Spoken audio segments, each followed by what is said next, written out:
Hello and welcome to this episode of Wicked History, a Maine public history podcast. As usual, I'm your host, Dana Ricker, and if my voice sounds a little weird today, middle school is a big petri dish, so I am feeling a little bit sick, but that's okay. Our episode today is about rural museums. That is our theme, and all of the benefits and challenges that go along with them.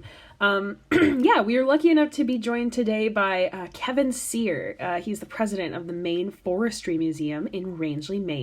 Kevin and I actually spoke over the phone about so much. I mean, the background of forestry and logging in Maine, the importance of local volunteers, and the different ways this museum has been able to establish itself as an integral part of the Rangeley Lakes region community. So without further ado, I will turn it over to my amazing interview with Kevin. Okay, well then why don't we just start with, could you just describe a little bit of your own personal background and how you got involved with the Maine Forestry Museum? Sure. Well, my personal background is, originally I'm from Massachusetts, and my wife and I lived in Massachusetts for probably 35 years or so. And about 6 years ago, we retired to Rangeley, Maine. We both get early retirement offers from our employers. They were two different employers within about a year's time frame. So we sold our home in Massachusetts and came up to the Rangeley area. And we had always, in my family, where we live now, was a hunting and fishing camp that my grandfather built. So I came up to Rangeley quite a bit as a youngster and vacation up here once a week with my family. And his wife did not want to keep the house. He passed away about 25, 30 years ago. And it was a lot of upkeep for her. So my wife Sharon and I decided to see if we could buy it from her. And she said yes. And we kept it in the family. And we made some renovations and ultimately winterized it and retired here. So 25 years ago, we never thought we would retire to Rangeley, but here we are. I bet it's very different than Massachusetts. Absolutely. So once we got here, then I don't want to say we had all this available time, but we did have a bunch of time to kind of get acclimated. We were used to be weekenders, and now we're entrenched locally in the community. And there's a lot of volunteerism up here. So at a nearby health club, where we work out, there's I'll call him the Maine Forestry Museum recruiter. And he's always looking for people to help with the museum. His family's been part of the museum since its founding, and he's really a great man. So he approached us and said, hey, we need some help as volunteers. We have like a Monday work crew. And that really involves just cutting the lawn, keeping the grounds looking good, or keeping the inside of the museum clean and stuff like that. So there's a bunch of volunteers that, I'll say, maintain the museum. And so we signed up for that. And then a couple of months later, we were asked to become members of the board. And so we said yes to that. And then a couple of years after that, Sharon became the secretary at the museum. And most recently, a couple of months ago, I was nominated to be the president. So here we are, as secretary and president of the Maine Forestry Museum. It's crazy how quickly your guys' life just totally switched, and now you've got this like awesome museum that's just like right a part of your guys' story. That's cool. It is. It's been fun. It's been interesting so far, and we volunteer for quite a few other things here in Rangeley. So we're really fortunate to be part of the museum. Yeah. So that's how we got here. So now we bring, and there was a bunch of new board members since we've joined as well. So I'll say there's a new blood, so to speak, on the Forestry Museum board members, and we're all from different backgrounds. That's fun. I was in sales. My wife worked for Fidelity Investments in their website applications. We have, someone involved in excavation. We have a former doctor. We have a selectman. We have someone who works in the woods right now. So we have all kinds of different backgrounds, not exclusively to that forestry, which makes our meetings interesting, and everyone has I'll say a different perspective on certain things too. So it's kind of fun in that respect as well. Yeah, it's cool how it's like the museum's really just like surviving on like the volunteers and the community mostly is what I'm hearing. Absolutely. I know that's something that we're going to address soon. Right. And I can go down that. Well, let's keep going with the question. Sure. Yes. We'll address the volunteerism and stuff like that. Absolutely. Aspect of being part of Rangeley. Of course. So, for those that are listening to this podcast that think of Maine only as a lobstering state, I know before I moved to Maine, that was definitely what I had envisioned of living here. But how important would you say logging and forestry is to like the cultural history of Maine, and how would you say that that's really kind of shaped the state throughout its time? Yeah. So I'll give you. It's interesting that you mentioned Maine as the lobster state. So. As you know, Sharon and I, we drive across the country to California quite a bit. Right. We've done it over a dozen times since our retirement, basically. And so when people either see our license plate when we're gassing up, or they ask us where they're from, and we say Maine, they always say, "Well, I have to go to Maine and have a lobster." So it's perfect for the fishing industry, and Maine is lobster. Very rarely do we hear about I took a foliage trip to Maine, or I have visited Acadia National Park. Yeah, maybe once in a while, but we don't hear it very often. Right. So we definitely know how important. I mean, once you're up here in the Maine region, the logging and forest industry is extremely important to the state of Maine. Both economically, since its founding, and culturally as well. So I'd say historically, the logging industry, it's always been an important economic impact on Maine. It all began with harvesting timber for shipping masts for England's Navy and their commerce ships in the late 1600s and the early 1700s. Yeah. And then the English passed what they called was the Broad Arrow Policy, which reserved the largest pine trees that were more than 24 inches in diameter for the English crown, so that they could build their ships and maintain their commerce superiority back then in the 1700s. So these were the best trees for building both ships and the masts. And the colonialists at the time were really upset because they took the best product out of the woods for the British. Sure. And the British would severely underpay the loggers for those trees. Right. So it was a real issue, and it was one of the led to some riots and things of that nature at the founding of our nation. So the history of logging is pretty important to the state of Maine and to the development of the United States. Yeah. And in that early time frame too, also Maine had approximately 24 operational sawmills. So the growth of New England, the growth of Maine, building materials for homes and buildings and furniture and other purposes, that was all being done here in Maine as well. So lumbering's always been extremely important to the early growth of Maine. Yeah. And I'm sure it goes a lot deeper into other people's lives than they even realize. Like, I know my husband's family, his grandpa was one of the guys who used to ride the river on the logs, all the way down, I think, I can't remember what river it is, but that was what he did for his whole job. And I didn't know that. I don't think my husband knew that either, but I'm sure a lot of people have more connection to it than they even realize. Sure. We call those river drivers. Yeah. Part of the museum. We have a variety of paintings by Alden Grant, who worked at a logging camp here in Rangeley area, and he's got a painting that with the river drivers driving logs down the rivers, and their job was probably one of the most dangerous jobs in the process of logging, because if a log jam occurred on a river, then someone had to go out there and try to unjam that. Yeah. And many times these guys, they didn't have life jackets, that's for sure. And many of them couldn't swim, so they were really risky risking their lives on trying to unjam logs that would accumulate in rivers and such. I was going to say that also, once Maine became a state from Massachusetts, that's really the time frame in which Maine's vast natural resources of wood, and we had all these lakes and rivers in which we could float the wood to different mills throughout the state. That's when our logging businesses really expanded.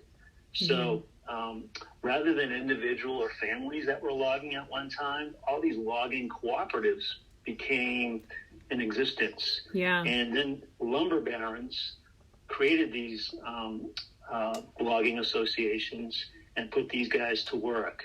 So it was the lumber barons that really made the money, not the individual or family logger. So I found that kind of interesting when I first started figuring out or learning from the museum the expansion of logging here in Maine, and who made the money and who didn't make the money. Sure. So it's quite interesting. So what happened, historically speaking, in the mid 1800s, the whole country started to expand westward. Right. And here in Maine, we had the abundance of white pine readily available, and I'll say relatively easily transportable. They would do it in the winter when the lakes were frozen and the streams were frozen and there was snow on the ground, so they could transport these huge pieces of timber across frozen roads. So that's kind of the focal point of the museum in one aspect, this part of the history of Maine's logging. And that's probably from the mid-1800s to 1950-ish. Okay. So I'd say culturally, economically it's always been important, and it's still very important to this day.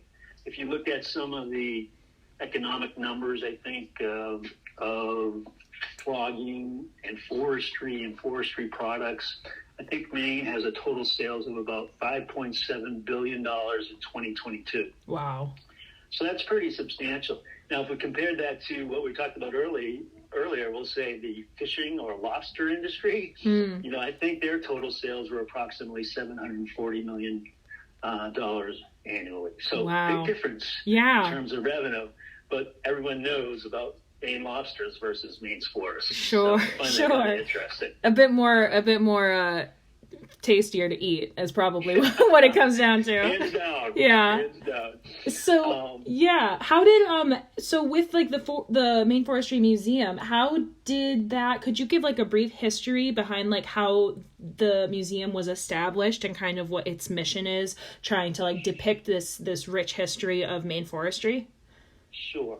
Let me just go on a little bit about some of the. I didn't talk really culturally yet about. Oh yeah! Oh my gosh, for sure. Try to address that a little bit too. Please do. Yes. So, and that's part of the mission of the Maine Forestry Museum is to, promote or at least educate how the development of the logging industry, how it affected the cultural life of Mainers as well. So, yes, generally speaking, the life of the loggers, no matter either it's today or back then, it was extremely hard. So originally, most of the loggers were farmers. They logged in the winter months because they couldn't farm, and they needed an important source of income. So in the beginning, farmers were actually the loggers. They would head out into the woods for about 3 or 4 months. The farmer's wife and their daughters would stay on the farm and do the basic chores of feeding, the cattle and milking the cows and all that stuff. And the farmer and his sons would head out into the woods and, start their logging jobs. And they were good. They were already outside. They were, usually they were pretty sturdy, reliable, hard workers. They already worked outside anyway, so they knew they knew the conditions, and they were independent and very tough. They were just tough men. Kind of like, the Paul Bunyan type. I think is what people think of loggers. Sure. And quite frankly, Paul Bunyan's it's a folklore. He was actually created by a writer in Minnesota, in a cartoon type thing. So, yes, I'm from there. I know the story of Paul Bunyan very well. When I told my husband that Paul Bunyan was from Minnesota, he was like, "No, he's from Maine." It was a very tense subject. Interesting. So you have that in the beginning. You have that type of cultural aspect of the farmer / logger, home guy, kind of supporting his family as best he could in tough times. And then when the logging boom occurred in the mid 1800s to the early 1900s, there was such demand for harvesting timber. There weren't enough, I'll say, farmers to do that. So in comes I'll call it the professional logger. And these guys were different from the farmers. They were typically more drifters. They were single men. Most of them were unmarried, and they roamed, the Maine woods from logging camp to logging camp. And they were good at what they did. They liked to show off how handy they were with the axe and the saw, and they were very competitive amongst one another. But they also took pride in the work. So these guys are more of the swashbuckler type of guys you might read about. So they were probably 25 to 40 guys, typically in a logging camp in the middle of the winter. They were tough men. They were very skilled with their tools. They worked, they ate, they slept together in close confines for about 4 months. So just imagine, these types of conditions. They didn't bathe or shower for 4 months. They slept typically on one long platform. They didn't have individual beds or cots. So they slept on one long platform next to one another. They had a single blanket. They didn't have individual blankets or sleeping bags. It was one single blanket.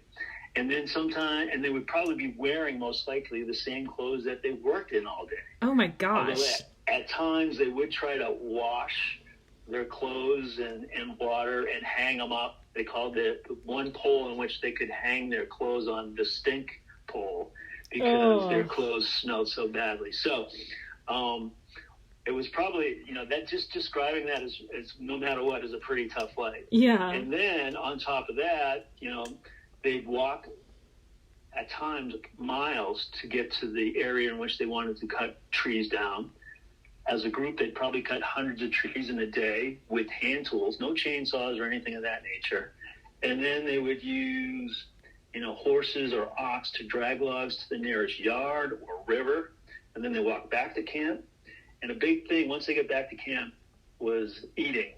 The cooks at the camp did not want any conversation to occur while they were eating, because then they could prepare the foods faster and move on to the next meal. So when the guys ate at camp, there was no conversation as they ate. It was pretty much silent. After that, they would get together and back in the camp, and they clean the dishes, and then they'd sit around and they would swap stories, chew tobacco, play music. They used probably most likely fiddles and harmonicas was what they typically used for music. They played cards, and they danced a lot as well. So they slept, and then they did the whole thing over again the following day. So it's pretty remarkable. Yeah. The conditions they were in, and you probably wouldn't find that type of work ethic in, I don't know, Silicon Valley or someplace like that. Probably not. So everyone had their different roles. Aside from the camp boss, the cook was the top dog. And if the camp had a good cook, then many men would seek out that logging camp just to work where that cook was cooking. So there were different roles. There were timber cruisers, which were surveyors. There were swampers. There were teamsters to handle the horses and the oxen. And then there were the lumberjacks that cut the wood. And then the river drivers, as we mentioned earlier. And these guys all had, important roles, and many times those roles were really dangerous.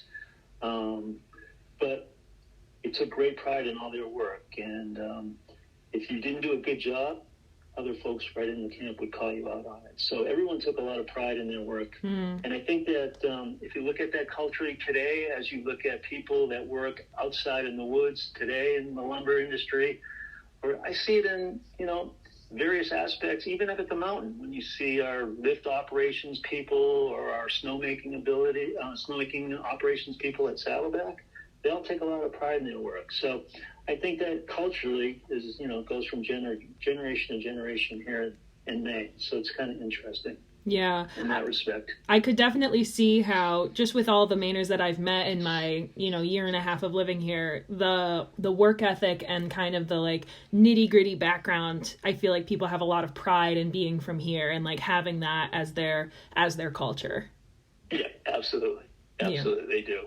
So, in reference to the establishment of the Maine Forestry Museum, it all began with a logger. His name was Rodney Richard, and he lived in the Rangeley area.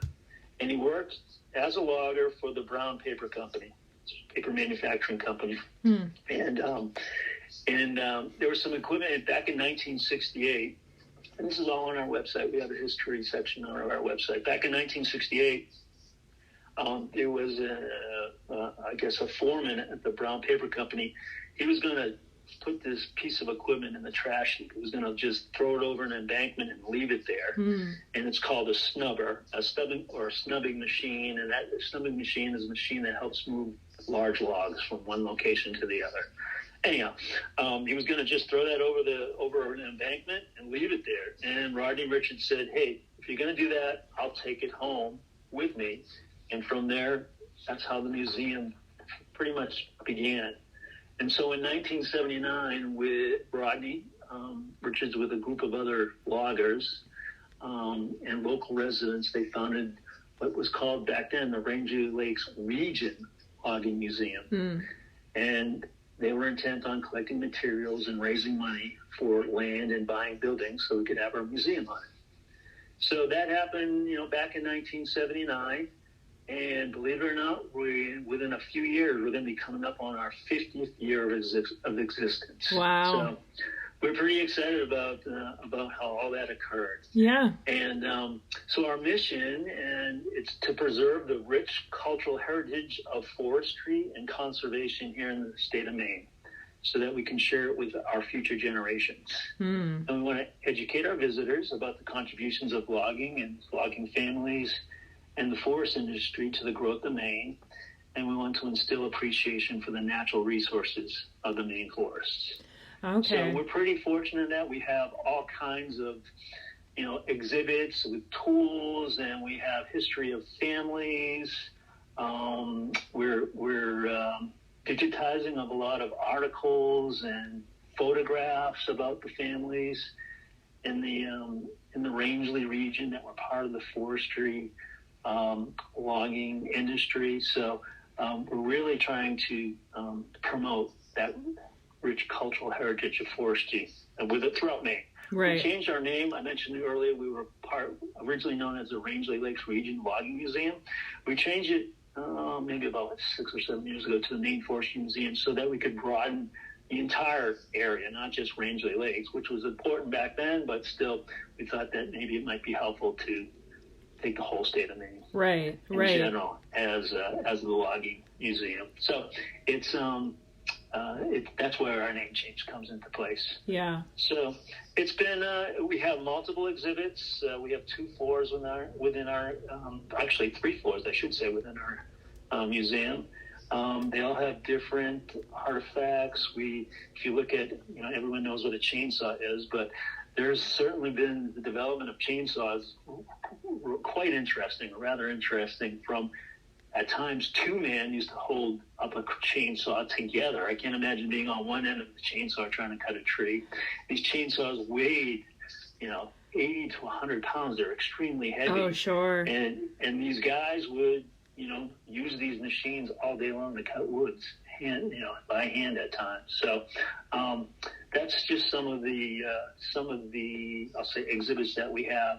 And I know we're going to talk more about that. So, yeah. Well, speaking of which, are there any like key milestones or historical time periods within Maine Forestry that through your guys' exhibits you really try and highlight with the museum? Yeah, I would say, generally speaking, as I mentioned earlier, we focus pretty much on the peak time of logging in Maine. Right. That was like the mid 1800s to the mid 1950s. Yeah. But I think our feature exhibit is the 19 Alden Grant paintings that feature logging camp life on Kennebago Lake, which is just here in the Rangeley area from 1915 to 1928. So Alden Grant worked in various capacities at Camp 2 on Kennebago Lake. and he painted these 19 paintings from memory. Wow. So and you can go on our website and you can see the paintings.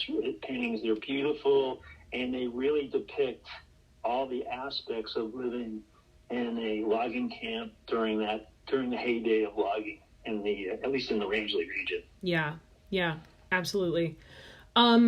So I looked up the population of Rangeley, actually, and it is just over 1,000 people, if that sounds about correct. And you kind of talked a little bit about like how important the volunteers were to maintaining the museum. But how do you feel the rural location of the museum presents different unique challenges in terms of like maintenance and operations for you guys? Sure. So the rural location, I guess, can be both a positive and negative. So we're seasonal operations. So we operate from June. We open in June and close in October. Okay. So I'd say, unlike our logging predecessors, we're closed during the harshest weather of the winter months. Yeah, especially in Maine, sure. In one respect for us, we don't get a lot of visitors here in the winter, not as many as in the summer. Yeah. So we toy with the idea of maybe opening it during the winter months, but we'd have to have a lot more visitors. And always, volunteers and getting help is an issue with being in a rural location. Mm-hmm. So we have a core group of dedicated volunteers, and they're fantastic. But you can only ask them to do so much. They have their own lives, right. and they're definitely committed to the museum. But it would always be wonderful if we had more people to help us out. And I think that's probably an issue with most museums, whether you're in a rural area or in a city area. It's hard to get people to volunteer. Yeah. Because we do live in a rural area. Of course. But on the flip side, being in a rural area, we have the Forestry Museum is located on 80 acres of land, and we have 2.5 miles or so of hiking trails that follow a stream to a pond here in Rangeley. Oh wow! So you get to appreciate the Maine woods right out of our back door. Yeah. So I don't think you might be able to find something like that in a metropolitan museum. No. That's a positive aspect of I guess being in a rural area. In terms of operations, we have volunteers that help us out. In the winter months, we plow our driveway so people can take advantage of our trails. We have a lot of people that snowshoe on our trails. We cross over a stream. The trails are well marked. They're cleared. So in the springtime, we might get a few blowdowns and stuff like that as the snow melts. But overall, that's not the hardest part. If we get some issues with the outdoor aspects of operations of keeping our trails, passable. But we have enough people that are capable of using chainsaws and enough muscle to move some logs and cut some trees down and stuff like that. So yeah, we can get by it. Now, in terms of, I know that you mentioned that, let's see, it was another museum that had some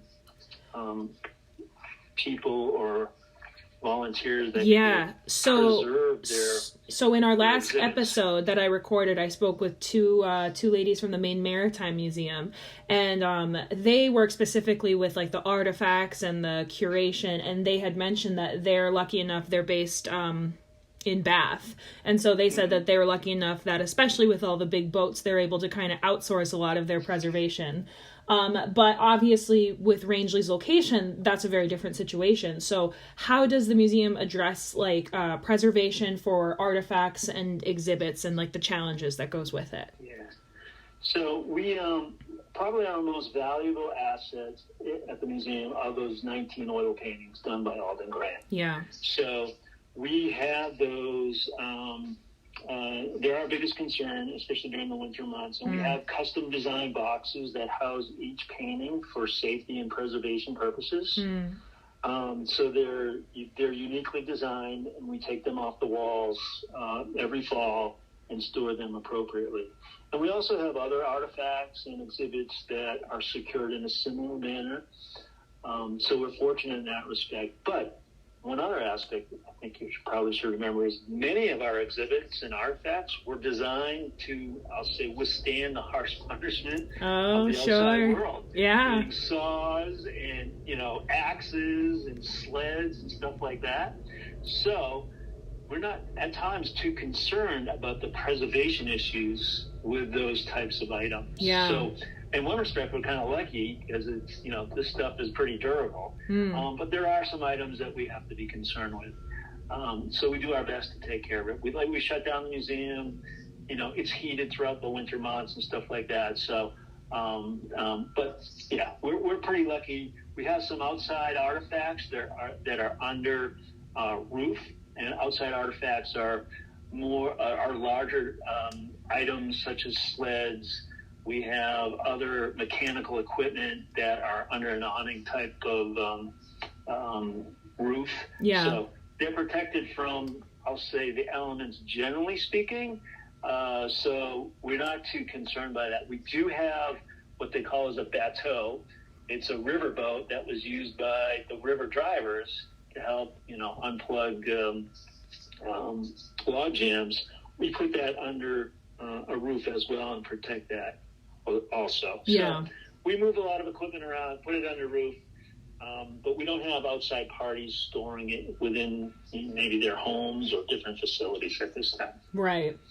And then so more so even than just the volunteers that you use to help sustain the museum, as far as getting people to actually come to the museum and to experience all the exhibits, how important does the museum hold engaging with the Rangeley community? And are there any strategies that you've found that work really well to maintain that engagement, either through local partnerships or educational programs or things like that?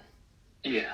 So there's a couple areas. First of all, I can't emphasize this enough, is if it wasn't for the support of the Rangeley community, our museum would not be in business. Of course. Never mind approaching our 50th year in existence, we would not be able to operate. Yeah. So, we're a nonprofit organization.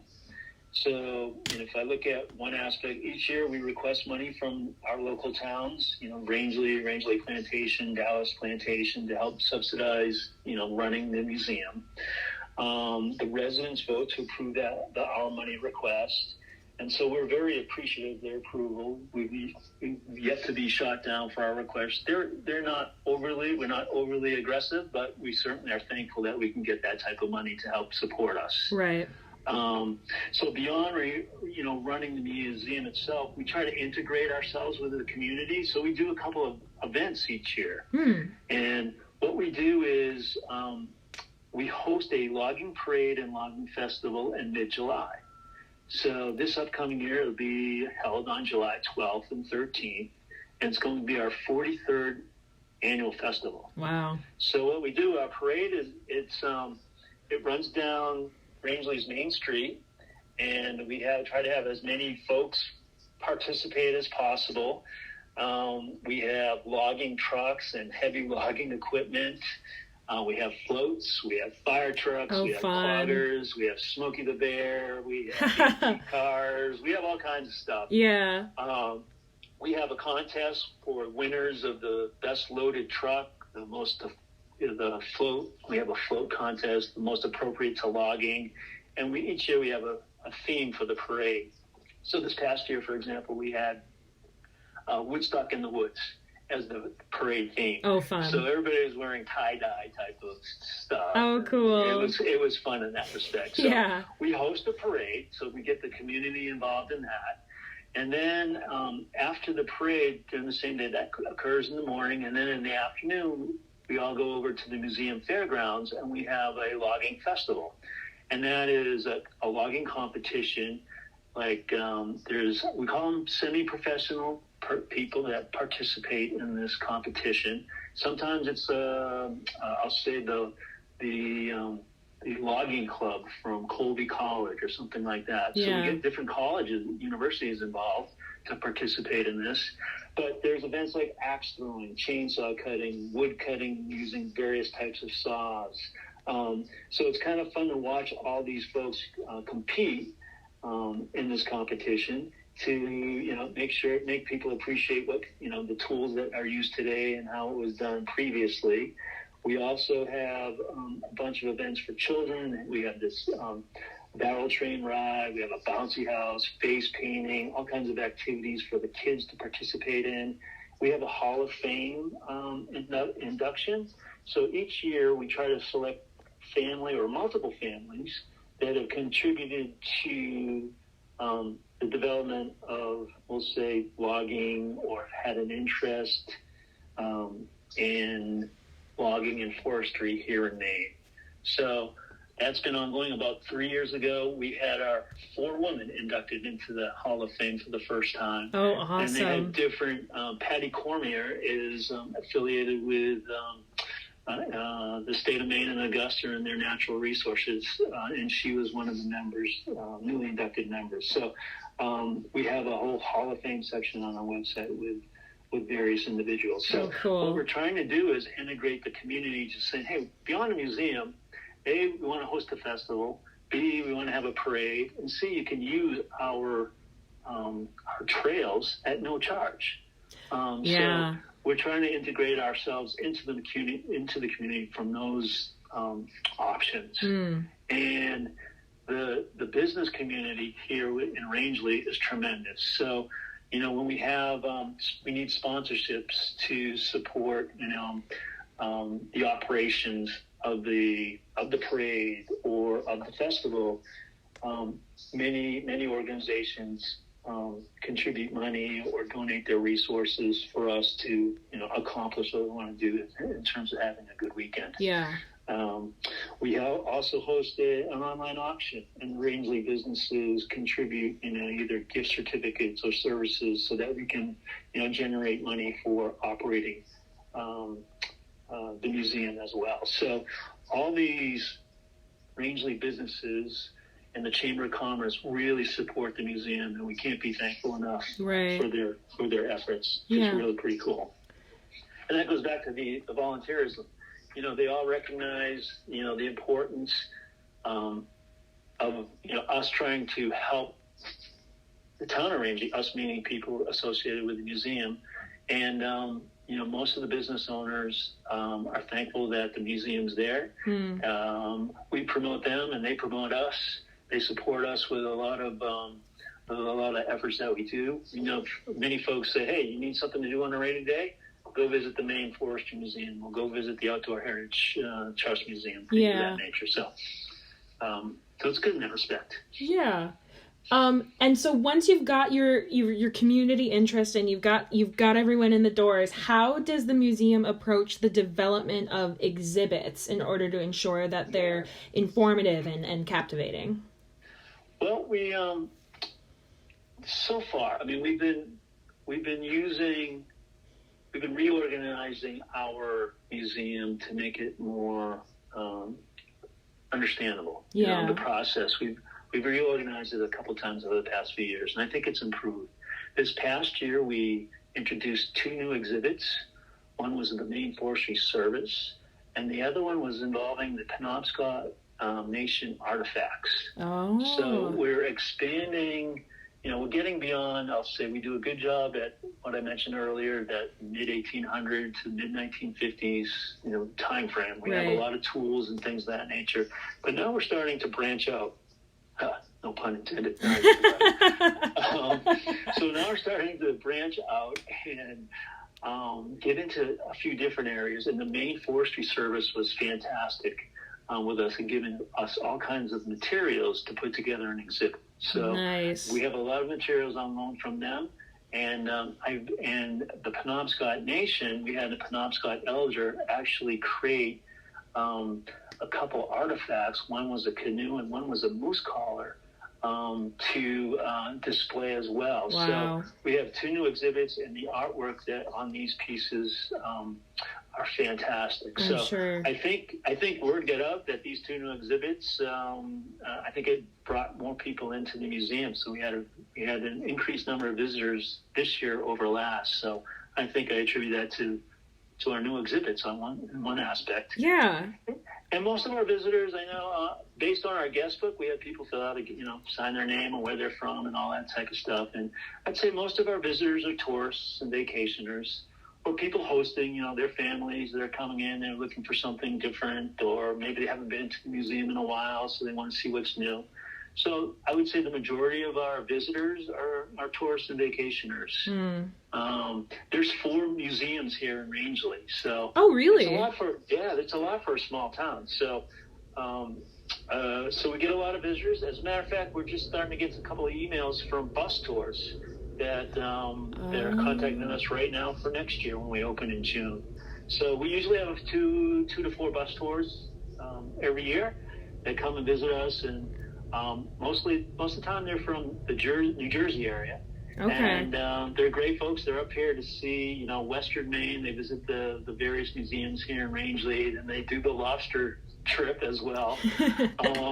So it's kind of fun learning from them and hearing their feedback for people that really have no perspective about the history of logging in Maine. Sure. And what goes on. So we use some.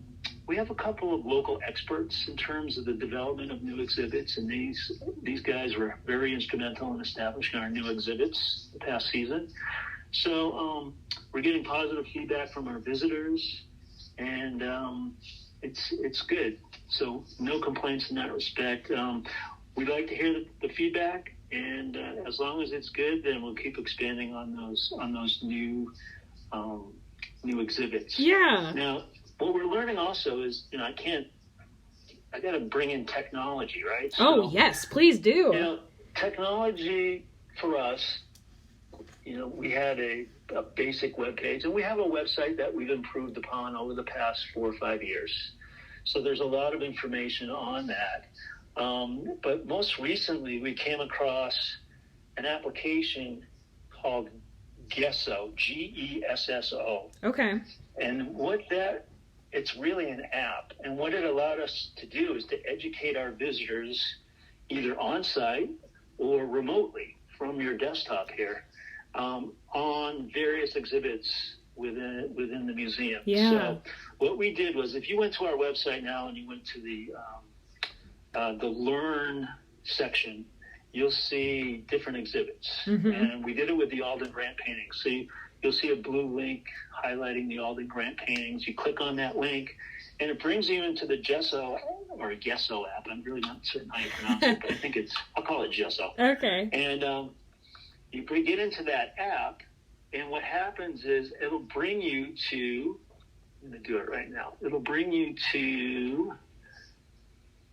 Alden Grant and his paintings. So what happens is now I can review the paintings. It gives you a little brief synopsis of Alden Grant and who he was. And then you can see the picture of each of the 19 paintings, and there's audio describing these paintings and what the reasoning behind the paintings are, what these paintings depict. So if I can never get to the museum, I can still learn about Alden Grant and logging in the Maine woods from 1915 to 1928. And you can see all that through our website. So if people, so you can do that remotely, but also through a QR code. If you picked up your phone, you took a picture of the QR code while you're in the museum, you can be taken to the same presentation, and you can look at the paintings live and then hear the content behind those paintings and what they were meant to portray in the camp at that time. So because we don't have a lot of logging experts, we're trying to use technology to maybe enhance the visitor's experience at the museum. So we started off with the Alden Grant paintings, and I hope we can move on to other exhibits as time goes on so that people either remotely or on-site can learn more about, logging and the exhibits that we have on Yeah. site. I'm so glad you did mention that, because in my grad class that I'm doing, part of the thing that we've touched on the most is the importance of using technology for not only just to reach people in other areas, but even just like accessibility wise. And you mentioned digitization of artifacts and documents, and how it really is so important for museums to look into doing that if they haven't already. So yeah, I'm so glad you mentioned that. Yeah, I know that you're. Yeah. Is your MBA involved? I mean, I know you're focused on museums. So Right. Are you familiar with this company called Gesso or Gesso? No, I'm not. The class that I'm taking this through my master's is really more of an introductory public history class. So we touched on briefly like ways of using different like technological programs, like even just like Google Maps or things like that, and incorporating it into your museum. But I haven't heard of specifically Gesso or Gesso. But it sounds great. Check them out. Yeah. The founder, her outlook is you shouldn't have to pay to learn, I think, is generally speaking. Right. So this app is free. We took advantage of this. We didn't have to pay any money, and it was so easy that even a novice person who did this was able to do it within a pretty fair amount of time. I would say check them out, and it might give you some interesting insight. They use it for the primary application is to say, if you're walking, say you're going to Portland, and you want to go into a certain section of Portland, and it has a historical interest, then as you walk by, we'll say this statue. And if you have the Gesso app on your phone, you can hear audio about what that statue is about, maybe who did it, how long it took them to do it, and what it portrays. Oh, wow. So yeah, it's like an online learning aspect. It's like Google Maps for museums, but you're learning about what the art is or what area you're in the city. So it was really kind of interesting. So I would say if you had some time, check it out. I'm going to have to, especially in Portland. I feel like every time I turn around, there's some sort of a plaque for something, and I never really know what it's for. Right. Now, what will be interesting if you get on the app, there's a lot of information about New York. So you'll see a lot of, details about various New York museums and stuff like that. If you punch in like Maine, the only information you'll get is the Maine Forestry Museum. Okay, and I all see. The grand things. But anyways, you should just look at it anyways, just for your own information. No, that sounds great. Interesting. Okay, well, the last question that I have for you, Kevin, is there any upcoming projects or initiatives that the museum is particularly excited about? I know you mentioned the 50th anniversary coming up, but anything else besides that? Yeah, there's a couple things. So we're going to expand, upon the Maine Forestry Service and the Penobscot Nation artifacts. We're going to add to those exhibits, so we're looking forward to that. Right now, we're toying with the idea of exploring maybe a Maine furniture exhibition. So there's a lot of, small furniture. I mean, Maine furniture was big in its day. So we're thinking about maybe establishing an exhibition in that respect. But there's a real new project that's just recently come up on our radar that we're really very excited about. And it's kind of affiliated with with the town of Rangeley, the Rangeley Lake Heritage Trust, and the Rangeley Lake Heritage Trust is an important organization to us as well. They're a trust that has acquired thousands of acres in the Rangeley region, so that they're no longer there's no way that they could be developed. They're going to maintain its natural state, so that logging practices still can occur on these lands, but no building development or anything of that nature. Right. And they'll be they're trying to they'll make sure that you can still use it for fishing and hunting and snowmobiling, but it'll never be developed. So the Rangeley Lake Heritage Trust has bought thousands of acres in this region. So with this new project, the Rangeley Lake Heritage Trust, the town of Rangeley, and the Chamber of Commerce, and there's some other scenic byway partners. we were all awarded a Federal Highway Administration National Scenic Byway grant. Oh, wow. So if you're not familiar with Rangeley, Route 4 goes right through downtown Rangeley, and then Route 17 intersects in Aquasic. And that's a National Scenic Byway. So there's been, I'll call it lookout development. So you pull over, you see Rangeley Lake at one point, and then there's the Height of the Land. I don't know if you've ever heard of the Height of the Land, but it overlooks Mooselook-Meguntic Lake, which is not far from here. Yeah. But they're part of the National Scenic Highway, and they were awarded grants to develop parking areas and things of that nature, monuments, signage, stuff like that. So part of this grant was allowed, or money is allowed to develop parking areas, both here in Rangeley and in Aquasic, but also there are information signage or kiosks at secondary spots. And those secondary spots, one of them is the Rangeley Maine Forestry Museum, our museum.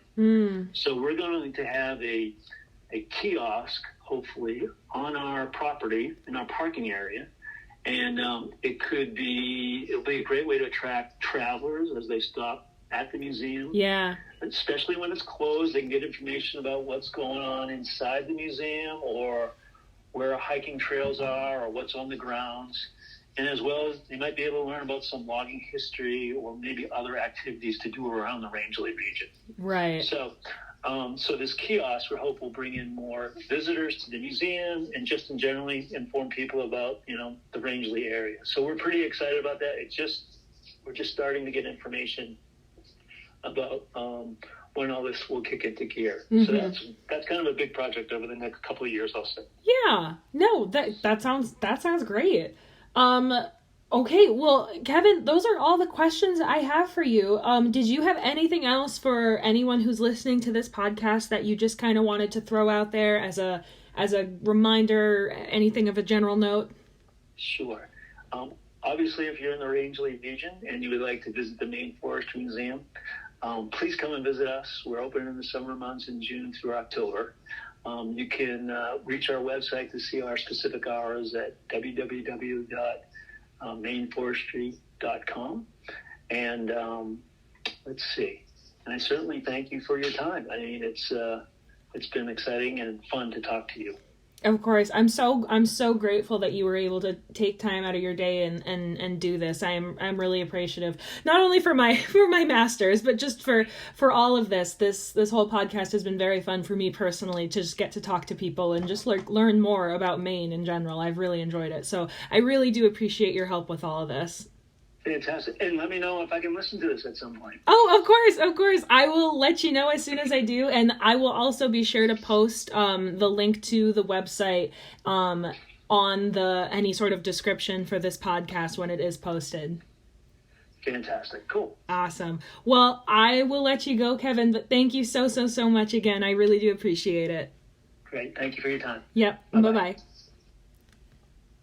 And for those of you who are still listening, I've got one more episode coming for you, so please keep listening. And yeah, have a good day, I guess. Thank you.